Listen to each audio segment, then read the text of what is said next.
하나님께서 오늘 우리에게 주시는 말씀 구약성경 사사기 6장입니다. 구약성경 369쪽입니다. 사사기 6장 1절부터 오늘 24절까지의 말씀입니다. 구약성경 369쪽입니다.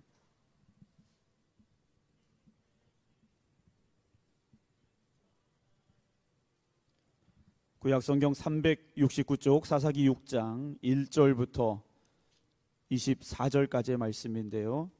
1절부터 6절까지만 먼저 봉독하도록 하겠습니다. 이스라엘 자손이 또 여호와의 목전에 악을 행하였으므로 여호와께서 7년 동안 그들을 미디안의 손에 넘겨주시니 미디안의 손이 이스라엘을 이긴지라.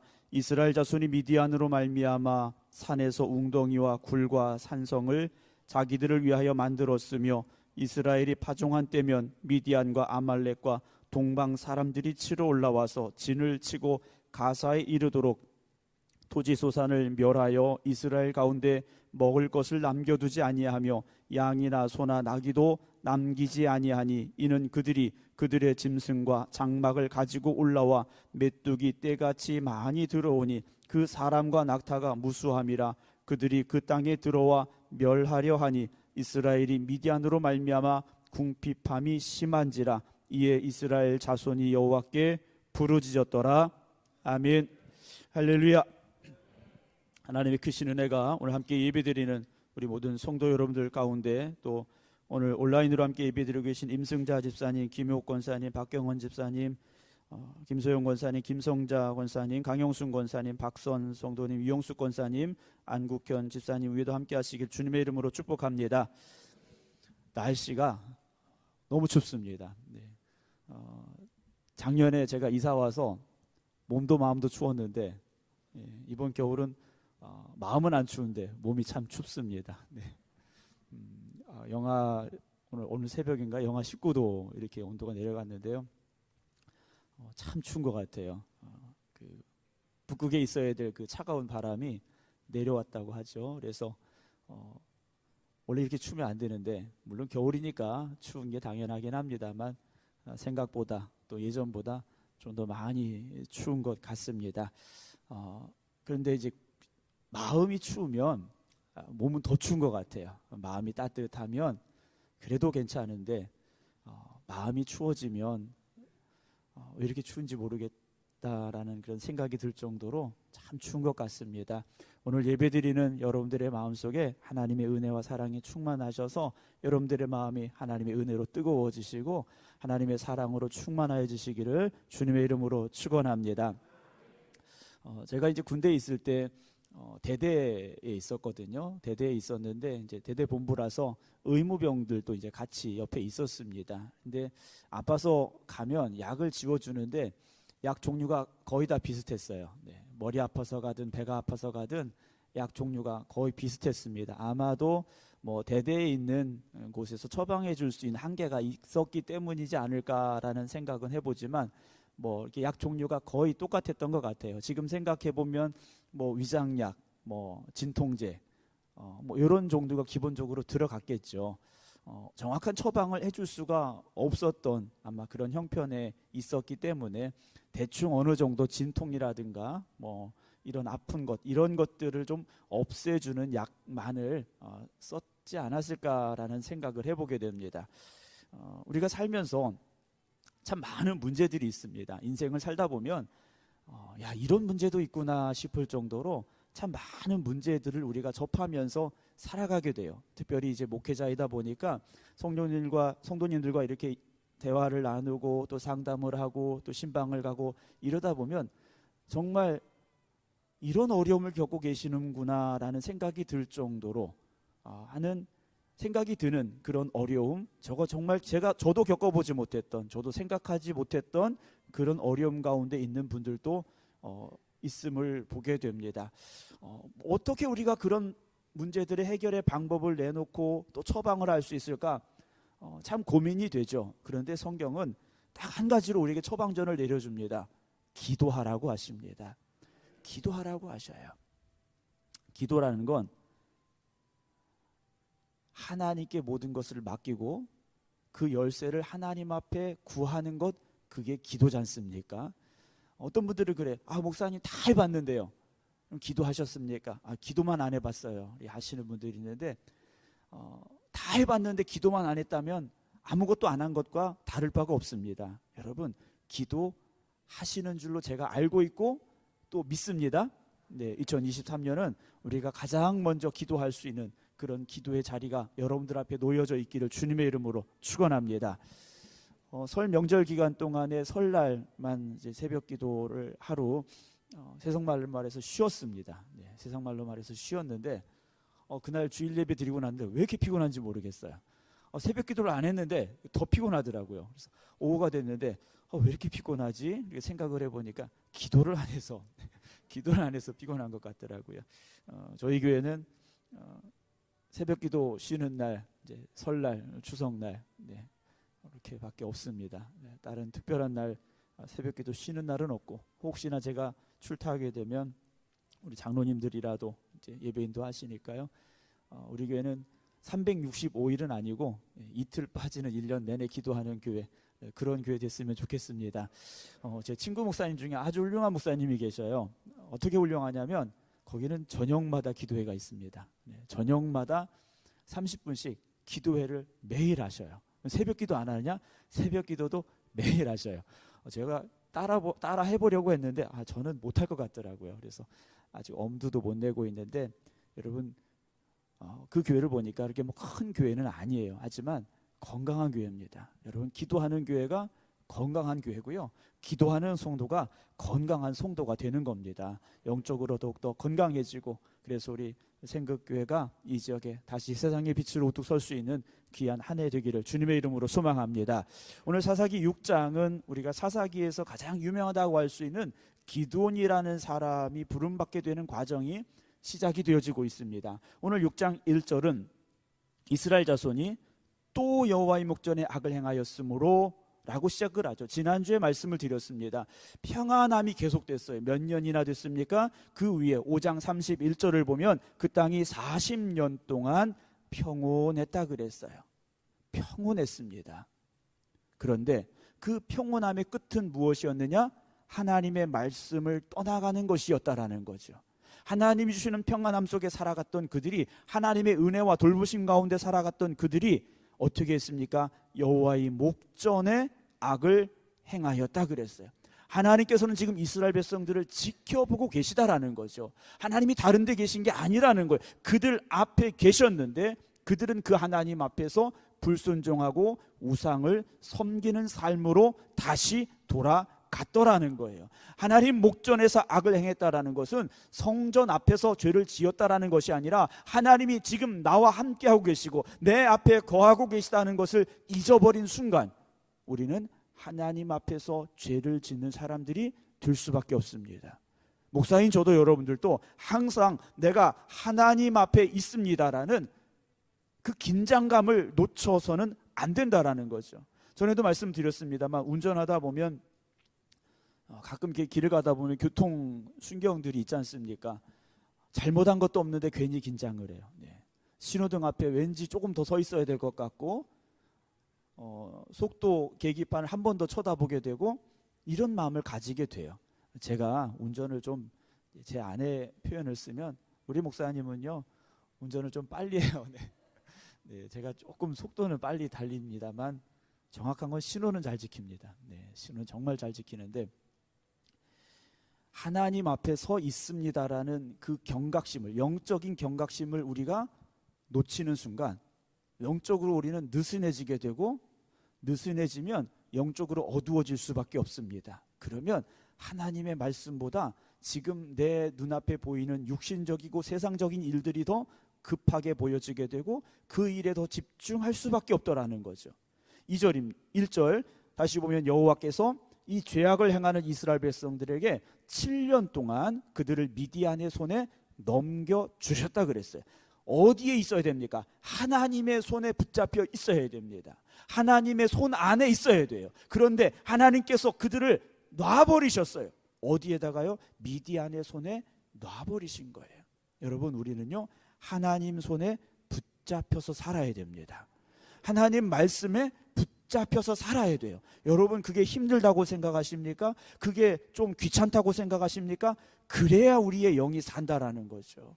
하나님 손에 붙잡혀 있어야 돼요. 미디안의 손에 넘겨주셨습니다. 어떤 일이 벌어집니까? 2절, 미디안의 손이 이스라엘을 이긴지라 그랬어요. 이스라엘은 질 수밖에 없어요.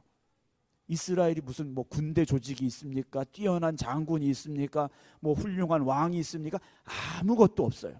단지 하나님의 손에 붙잡힐 때에는 이겼고 승리했고 평안했지만 하나님 손에서 떠날 때에는요, 그들은 아무것도 아닌 존재들이라는 거죠. 저나 여러분들이 그 고백이 있기를 원합니다. 나는 아무것도 아닙니다. 나는 너무나도 연약합니다. 그런데 하나님의 손이 나를 붙잡아 주시면, 하나님의 손이 나와 함께 하시면 나는 하나님의 은혜 가운데, 하나님의 능력 가운데 살아갈 수 있습니다. 나는 세상에서 승리하는 사람이 될 수 있습니다. 여러분, 그렇게 담대하게 외칠 수 있는 믿음을 가지시기 바랍니다. 근데 이스라엘 백성들은요, 그렇지 못했습니다. 하나님의 손이 그들을 놔버리셨어요. 전쟁에서 졌습니다. 결과는 어떤 일이 벌어집니까? 이스라엘 자손이 미디안으로 말미암아 산에서 웅덩이와 굴과 산성을 자기들을 위하여 만들 수밖에 없었어요. 뿔뿔이 흩어지고 산으로 들러가서 굴 파고 숨어둘 수밖에 없었더라는 것이죠. 3절입니다. 이스라엘이 파종한 때면 미디안과 아말렉과 동방 사람들이 치러 올라왔다 그랬어요. 이스라엘 백성들이 농사를 지어서 이제 먹고 살아야 되지 않습니까? 소나 양만 뭐 키우고 살 수는 없는 거예요. 농사를 지어야 되는데 씨를 뿌렸습니다. 그러면 좀 내버려 두었다가 추수할 때만 와서 빼앗아 가면 중간에 좀 챙길 것도 있고 숨길 것도 있을지 모르는데 씨를 뿌렸을 때부터 쫓아오는 거예요. 그래서 아예 농사를 못 짓게 만드는 겁니다. 무슨 얘기겠습니까? 4절 먼저 보면요, 진을 치고 가사에 이르도록 토지 소산을 멸하여 이스라엘 가운데 먹을 것을 남겨두지 않았다 그랬어요. 니네 여기서 가라는 말이에요. 니네 원래 여기 살던 사람 아니잖아. 니네 여기서 떠나라는 말일 겁니다. 자, 누가 올라왔느냐? 3절로 갑니다. 미디안과 아말렉과 동방 사람들이 치러 올라왔어요. 하나님께서 미디안 손에 넘기셨는데 이스라엘 백성들이 아무런 힘도 없으니까 거기에 아말렉 족속도 동방의 사람들도 같이 올라왔더라는 거예요.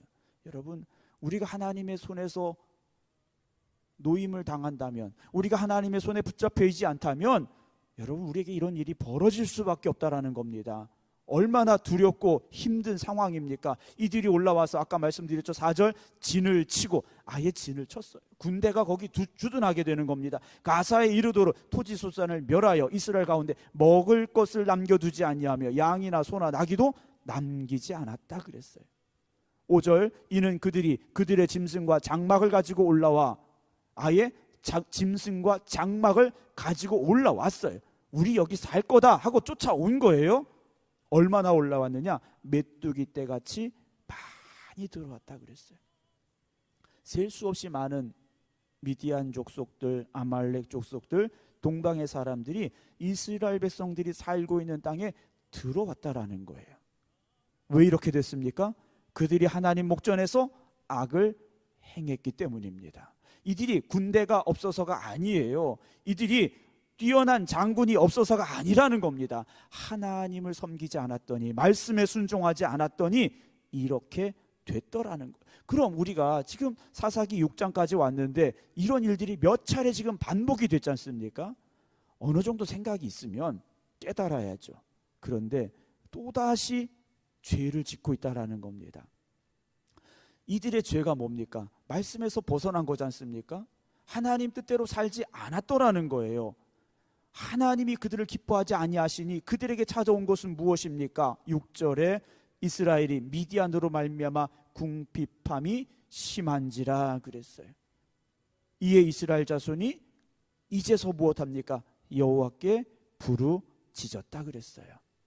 7년이라는 고난의 시간을 겪고 난 이들이 이제서야 하나님 앞에 부르짖었다라는 거죠. 7절에 이스라엘 자손이 미디안으로 말미암아 여호와께 부르짖었으므로 그래요. 여러분, 우리가 기도할 때는요, 여러 가지 이유가 있습니다. 여러 가지 이유가 있어요. 몸이 아파서 기도할 수도 있고, 경제적인 어려움이 와서 기도할 수도 있고, 인간관계에서 문제가 생겨서 기도할 수도 있고, 여러 가지 문제가 생겨서 기도할 수 있죠. 그렇지 않습니까? 문제가 있으니까 기도하는 거예요. 오늘 이들의 기도의 이유는 뭡니까? 미디안으로 말미암아 여호와께 기도했다 그랬어요. 미디안 때문에 하나님 앞에 부르짖은 거예요. 여러분, 우리가요, 무엇 때문에 기도하는 기도는 누구나 할 수 있고 해야 되는 기도입니다. 그러나 아무런 이유가 없어도 기도하시기 바랍니다. 어떻게 기도하라고 하셨습니까? 쉬지 말고 기도하라고 하셨어요. 문제가 생겨서 기도하는 건 당연히 해야죠. 당연히 해야 됩니다. 그러나 평안할 때도, 기도할 게 없는 것 같은데도 기도하시기 바랍니다. 기도라는 건 오늘 내 삶 속에서 하나님이 나와 함께 하시고 내 삶 속에 하나님이 개입하시고 우리는 그 말씀에 순종하겠습니다라는 고백으로부터 시작이 되기 때문이라는 거죠. 오늘 이스라엘 백성들이 미디안으로 말미암아 정말 힘들고 어려워서 하나님 앞에 부르짖었습니다. 8절 하나님의 응답입니다. 이스라엘 자손에게 한 선지자를 보내시니 이 선자가 누군지는 알 수 없어요. 그런 하나님께서 한 명의 선자를 보내셨는데 그가 이스라엘 백성들에게 말합니다. 8절 중간입니다. 여호와께서 이같이 말씀하시기를 이스라엘의 하나님 내가 너희를 애굽에서 인도하여 내며 너희를 그 종되었던 집에서 나오게 하여 라는 이 말씀으로 시작을 합니다. 하나님은 어떤 하나님이냐? 이스라엘의 하나님이시라는 거죠. 하나님은 지금 이스라엘 백성들을 향해서 나는 너희의 하나님이라고 말씀하신 거예요. 내가 너희를 애굽에서 인도해 냈다. 너희를 그 종되었던 집에서 나오게 했다라고 말씀하셔요. 9절 애굽 사람의 손과 너희를 학대하는 모든 자의 손에서 너희를 건져내고 그들을 너희 앞에서 쫓아내고 그 땅을 너희에게 주었으며 내가 또 너희에게 이르기를 나는 너희의 하나님 여호와니 너희가 거주하는 아모리 사람의 땅의 신들을 두려워하지 말라 하였으나 너희가 내 목소리를 듣지 않았다. 하나님께서 이렇게 말씀하십니다. 이스라엘 백성들의 역사를 되짚어 주셔요. 니네 여기 어떻게 살게 됐니? 내가 너희를 애굽에서 건져냈잖아. 내가 너희 조상들을 애굽에서 건져내고 홍해 바다를 갈라서 홍해를 건너게 하고 광야에 40년 동안 먹이고 입히고 그리고 요단강을 건너서 이 땅에 들어오게 했잖아. 이 땅의 전쟁들 내가 함께 했기 때문에 너희도 승리했고 이 땅에 살고 있잖아.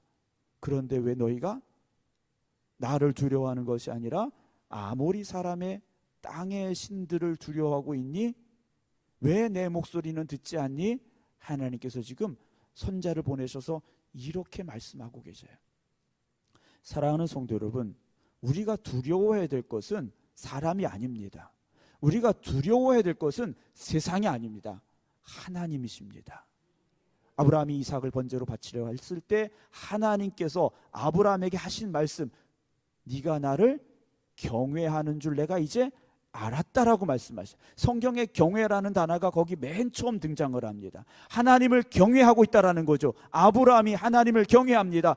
거룩한 두려움을 가지고 하나님 앞에 아브라함이 나갔다라는 거예요. 여러분, 오늘 우리도요 그 아브라함이 가졌던 거룩한 두려움을 잃지 말아야 됩니다. 이 성전에 나올 때마다 또 우리가 살아가는 삶의 순간순간마다 아브라함이 가지고 있던 하나님을 향한 그 거룩한 두려움을 여러분 잃지 마십시오.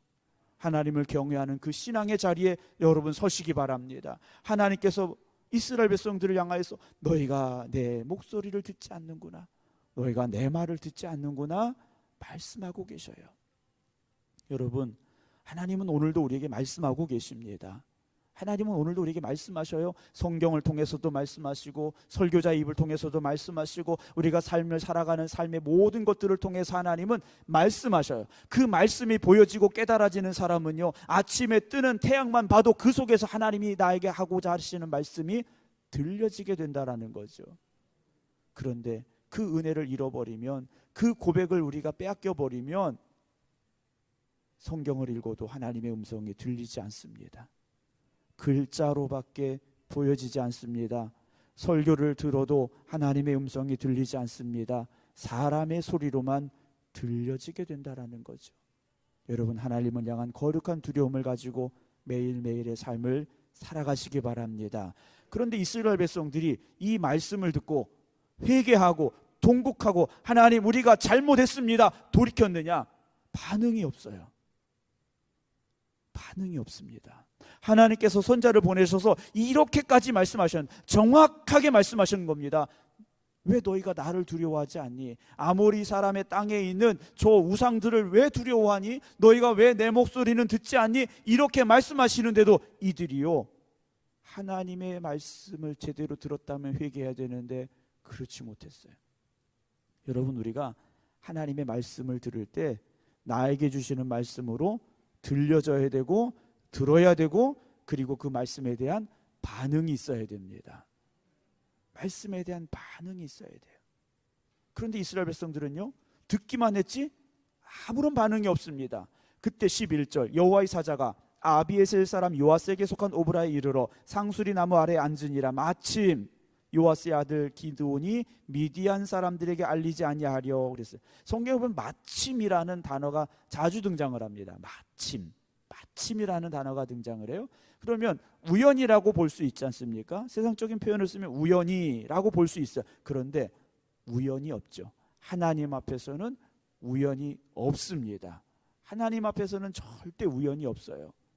여러분들의 삶의 순간순간마다 하나님이 개입하시고 역사하시고 주관하심을 믿는다면 우연이라는 말은요, 믿음의 사람들의 입에서 나오지 말아야 될 말이죠. 그런 말이 나올 수가 없어요. 누가 하시는 겁니까? 하나님이 하시는 것이죠. 하나님이 역사하셔서, 하나님이 도와주셔서, 하나님이 함께 하셔서 우리는요, 그렇게 고백할 수 있어야 됩니다. 하나님의 사자가 가다가 우연히 앉았는데 거기 기드온이 하필이면 거기 있었겠느냐? 찾아가신 거지 않습니까? 찾아가신 거예요.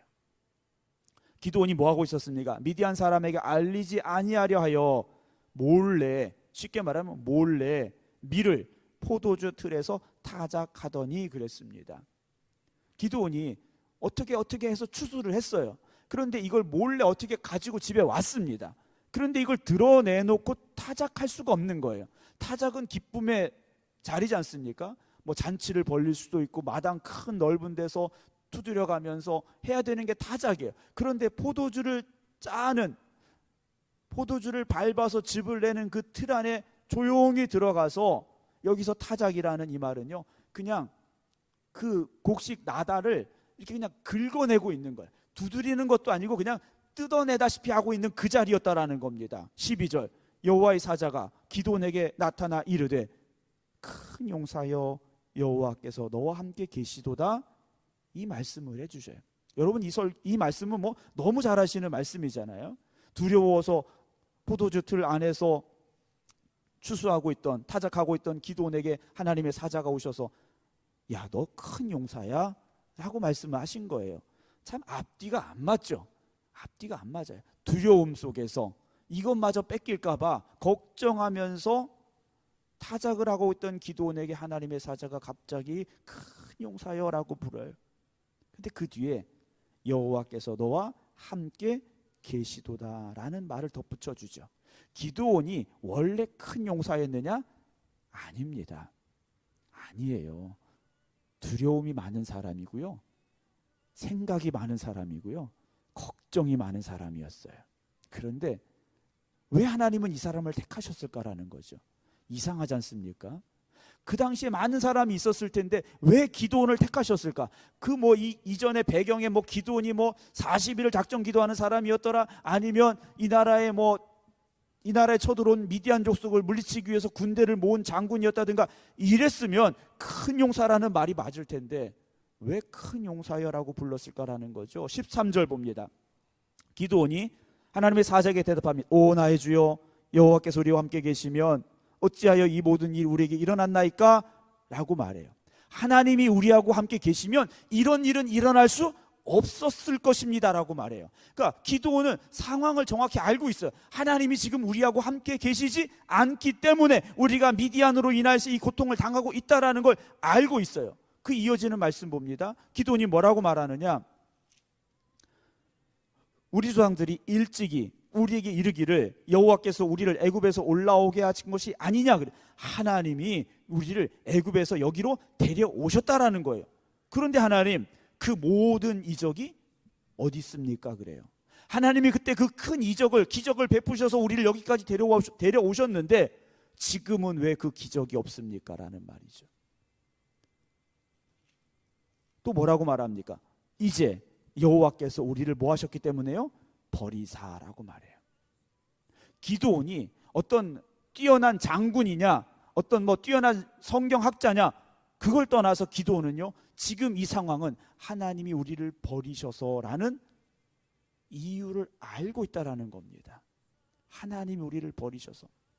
그래서 미디안의 손에 우리를 넘겨주신 것 때문에 지금 우리가 이렇게 힘든 거 아닙니까? 라고 말하고 있어요. 그 말은 기드온이 생각을 바꾸면, 그래, 우리가 하나님의 손에 다시 붙잡히면, 하나님이 우리를 품어 안아주시면 미디안을 이길 수 있다라는 말이 될 수도 있지 않겠습니까? 우리는 어찌 보면 기드온 같은 사람일 수밖에 없습니다. 참 연약하고요, 두려움도 있고요, 걱정도 많고요, 내가 뭘 할 수 있을까? 이런 생각을 가지고 살아갈 수밖에 없는 게 우리들의 모습이에요. 그런데 하나님은요, 기드온에게 찾아가셨듯이 우리를 찾아오셨고 우리를 부르신 겁니다. 여러분, 지금 얼마나 추운지 몰라요. 한파 경보가 내려가지고 웬만하면 밖에 나가지 말라고, 연세 드신 분들 집에 가만히 있으라고. 근데 여기 연세 드신 분들 다 오셨네요. 네. 할렐루야. 하나님이 부르셨기 때문에 오셨지 않습니까? 근데 왜 부르셨을까요? 왜 우리를 부르셨을까요? 우리를 들어 쓰시려고 부르신 겁니다. 우리를 쓰시려고 부르시는 거예요. 내가 나이가 많아서, 내가 능력이 없어서, 내가 배움이 짧아서. 여러분, 제가 보니까 그거 아무런 소용없더라고요. 아무런 소용이 없더라고요. 하나님 앞에 쓰임받는 사람은 믿음의 사람이고 순종의 사람입니다. 이 사람이 하나님 앞에 쓰임받는 사람이에요. 자, 기드온을 다시 보겠습니다. 14절에 여호와께서 그를 향하여 이르시되 너는 가서 이 너의 힘으로, 그래요. 기드온이 한 말이 뭡니까? 하나님, 그 이적이 다 어디 갔습니까? 하나님, 그 능력 다 어디 갔습니까? 하나님이 베푸셨던 그 기적 다 어디 갔습니까? 그랬더니 하나님께서 너는 가서 너의 힘으로 라고 말씀하셔요. 하나님께서 기드온에게 벼락같이 어떤 능력을 부어주시고 대단한 힘을 주시고 삼손 같은 힘을 주셨더라면 큰 용사여라는 말에 합당한 기드온이 될 수 있었겠는데, 너는 가라, 가서 너의 힘으로 이스라엘 미디안의 손에서 구원하라 라고 말씀하신 거예요. 가서 네 힘으로 해, 그러신 거예요. 네 힘으로 해. 그런데 그 뒤에 뭐라고 말씀하십니까? 내가 너를 보낸 것이 아니냐 그러셨어요. 할렐루야. 여러분, 우리가 하나님 앞에 부름받고 쓰임받는다 그래서 어느 날 갑자기 없던 능력이 막 솟아나는 게 아니에요. 여러분 잘 들으셔야 됩니다. 내가 하나님 앞에 쓰임받는다라는 건 내가 지금까지 없던 무엇인가가 갑자기 생기고 뛰어난 능력이 생기고 그래서 하나님 앞에 쓰임받는 게 아니에요. 그렇게 생각하면 평생을 가도 하나님의 부르심에 순종할 수 없고 일할 수 없습니다.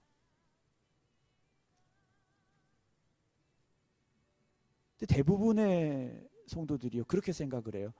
하나님이 나를 부르시고 나를 쓰신다고 하셨으니 나에게 어떤 뛰어난 능력을 부어주시고 나에게 이적을 베푸시고 나를 어떤 놀랍게 하시고 이렇게 생각을 해요. 그런데 하나님은 분명히 말씀하십니다.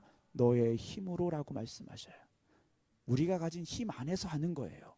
여러분, 내게 없는 걸 가지고 하나님 하라고 하시는 하나님이 아니세요. 그러면 얼마나 힘들겠어요. 내 안에 없는 걸 가지고 해야 되니까 얼마나 힘들겠어요. 그런데 하나님은요, 내 안에 있는 걸 가지고 하라고 하시는 거예요. 내가 지금 가지고 있는 힘을 가지고 하라는 겁니다. 내가 가진 능력을 가지고 하라는 거예요. 단 내가 너를 보낸다 하셨어요. 그 뒤에 누가 계십니까? 하나님이 같이 가신다라는 거예요. 같이 가신다라는 겁니다. 우리는 기드온의 전쟁을 알지 않습니까? 기드온과 300명? 여러분 그 숫자 가지고는 안 되는 전쟁이에요. 그런데 누가 같이 가십니까? 하나님이 같이 가시는 거예요. 우리가 하나님 앞에 순종할 때 하나님은요, 그래 너 한번 잘해봐라 구경만 하시는 하나님이 아니시라 우리와 함께 하고 계시고 우리에게 능력 더하시고 우리를 도와주시고 역사하시는 하나님이 되심을 믿으시기 바랍니다. 15절 그러나 그래요. 그러나 성경에 왜 그러나가 있는지 모르겠어요. 그러나 기드온이 그에게 대답하되 오 주여 내가 무엇으로 이스라엘을 구원할까요? 보소서 나의 집은 므낫세 중에 극히 약하고 나는 내 아버지 집에서 가장 작은 자입니다. 그래요. 기도원의 이 말은 뭡니까? 하나님 사람 잘못 보셨습니다. 이거예요. 하나님 하필이면 왜 납니까? 예요. 세상에 잘난 사람 많고 능력 있는 사람 많고 쓰실 사람 많은데 왜 하필 납니까? 그래요. 내가 무엇으로 할 수 있겠습니까? 하나님 우리 집안을 보세요. 우리 집안 별 볼 일 없어요. 나는 우리 아버지 집에서 가장 작은 사람이에요. 가장 별 볼 일 없는 사람이에요. 하나님 사람 잘못 보셨습니다. 그래요. 그런데 16절 여호와께서 그에게 이르시되 내가 반드시 너와 함께 하리니 라고 말씀하셔요. 여러분 하나님 나 별거 아니에요. 하나님 나 같은 사람이 뭘 하겠습니까? 했더니 하나님께서 아니야 내가 반드시 너와 함께 하리니 그 뒤에 결과는 뭡니까? 네가 미디안 사람 치기를 한 사람을 치듯 하리라. 하나님께서 이렇게 기도원에게 말씀하십니다. 내가 너하고 같이 가는데 네가 작든 크든 그게 무슨 상관이 있니? 말씀하시는 거예요. 여러분 하나님이 나와 함께 하신다면 나이가 많거나 적거나 그게 무슨 상관이 있습니까? 하나님이 나와 함께 하신다면 돈이 많거나 적거나 그게 무슨 상관이 있습니까? 여러분 하나님을 믿으시기 바랍니다. 하나님을 믿으세요. 미디안 사람 치기를 한 사람을 치듯 하리라. 그렇게 되지 않습니까? 17절 기드온이 그에게 대답하되 만일 내가 주께 은혜를 얻었사오면 나와 말씀하신 이가 주 되시는 표징을 내게 보이소서. 그렇게 말씀하시는데 정말 하나님이신지 내가 좀 확인해 보고 싶습니다. 그래요. 18절 내가 예물을 가지고 다시 주께로 와서 그것을 주 앞에 드리기까지 이곳을 떠나지 마시기를 원하나이다. 내가 집에 가서 예물을 준비해 가지고 올 텐데 그때까지 여기 가만히 계세요. 이거예요. 딴 데 가지 말고 여기 가만히 계세요. 그랬더니 그가 이르되 내가 너 돌아올 때까지 머무르리라. 그러시. 그래 너 갔다 와. 내가 여기서 기다리고 있겠다. 하나님 말씀하시죠. 19절 기드온이 가서 뭘 하느냐? 염소 새끼 하나를 준비하고 지금요 미디안 족속이 이것저것 다 뺏어가서 뭐가 남아있겠습니까? 집안에 전 재산일 수도 있어요. 염소 새끼 한 마리 가져왔습니다. 그리고 가루 한 에바로, 여기서 에바는 우리로 따진다면 한 20리터가 넘습니다. 20리터가 넘는 이 밀가루를 가지고 무교병을 만들었어요. 이건 뭐 잔치 수준이에요. 그리고 고기를 소쿠리에 담고 국을 양푼에 담아 상수리 나무 아래 그에게로 가져다가 드리매. 여러분 이거 준비하는데 시간 얼마나 걸릴까요?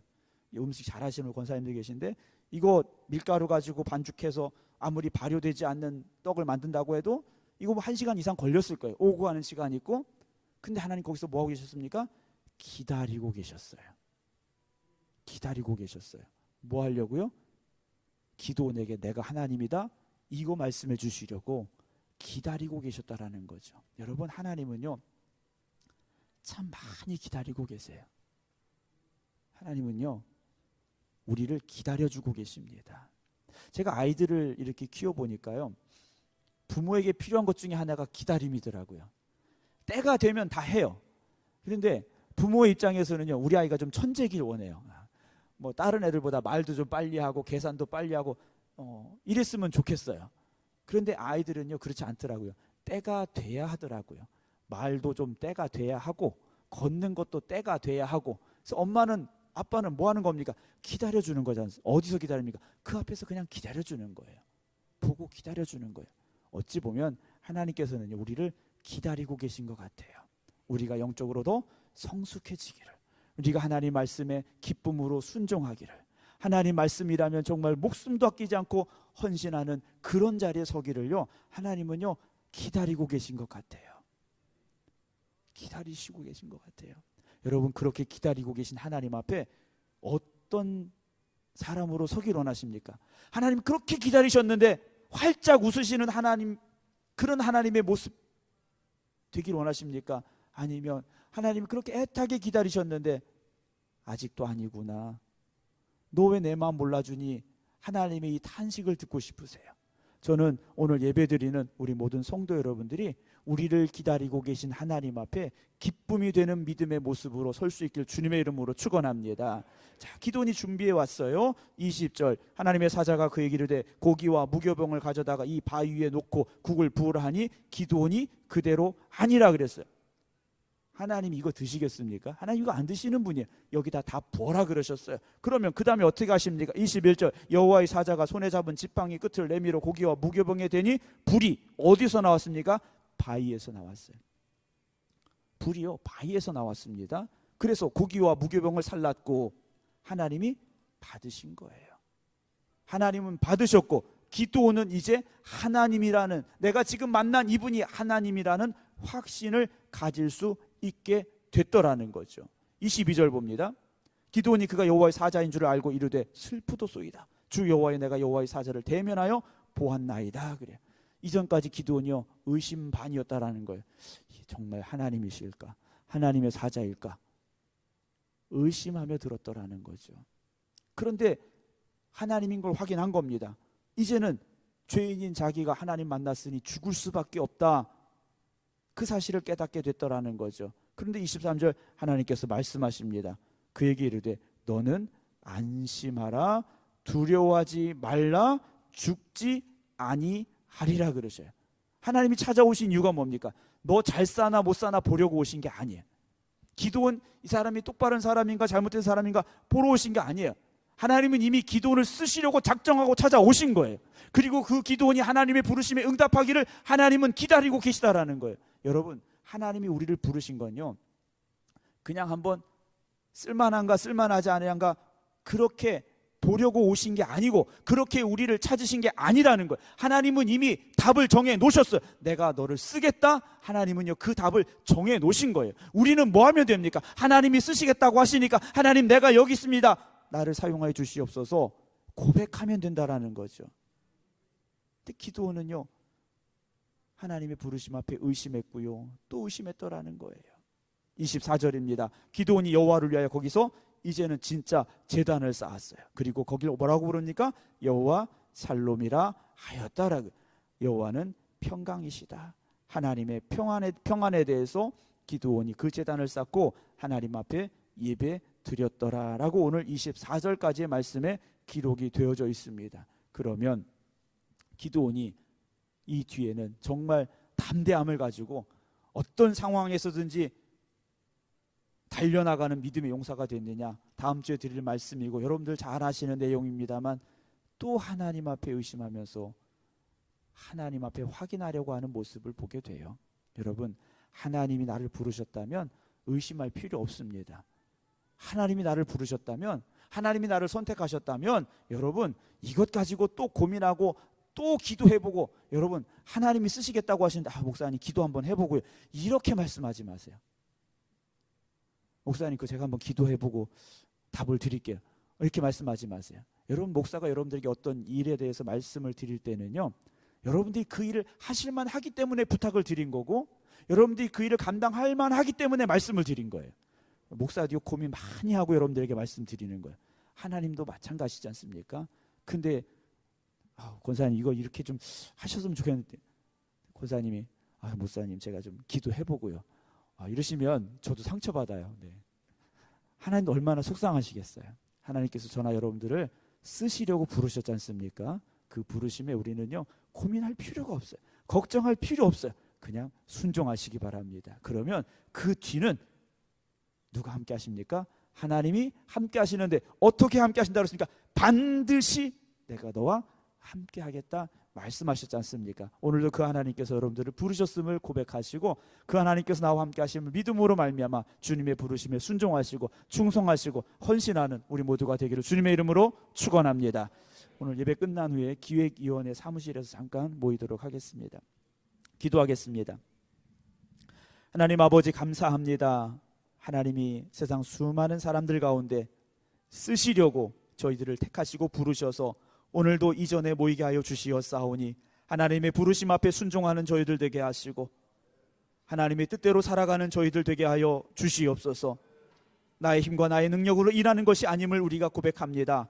하나님이 나와 함께 하시니, 내 뒤에 하나님이 계시니 우리가 하나님 그 능력에 의지하여 일합니다 고백하는 저희들 되게 하여 주시옵소서. 오늘도 하나님께서는 우리의 순종을 기다리고 계시는데 우리가 아직도 머뭇거리고 있습니까? 하나님께서는 우리의 헌신을 기대하고 계신데 우리가 아직도 주저하고 있습니까? 하나님, 우리가 다시금 결단하게 하여 주시옵소서. 머뭇거리고 주저하는 삶이 아니라 하나님이 부르시니 주님 내가 여기 있습니다, 나를 사용하여 주시옵소서, 순종함으로 달려갈 수 있는 저희들 되게 하여 주시옵소서. 그래서 하나님 앞에 믿음의 큰 용사들 되게 하여 주시옵시고 하나님의 기쁨이 되는 성도들 되게 하여 주시옵소서. 이제는 우리 주 예수 그리스도의 은혜와 아버지 하나님의 무한하신 사랑하심과 성령님의 감동 감화 역사하심이 오늘도 하나님의 부르심에 순종하며 이 성전에서 각자의 믿음의 제단 앞에서 기도드리는 모든 성도들 위해 이제부터 영원토록 함께 하시기를 간절히 축원하옵나이다.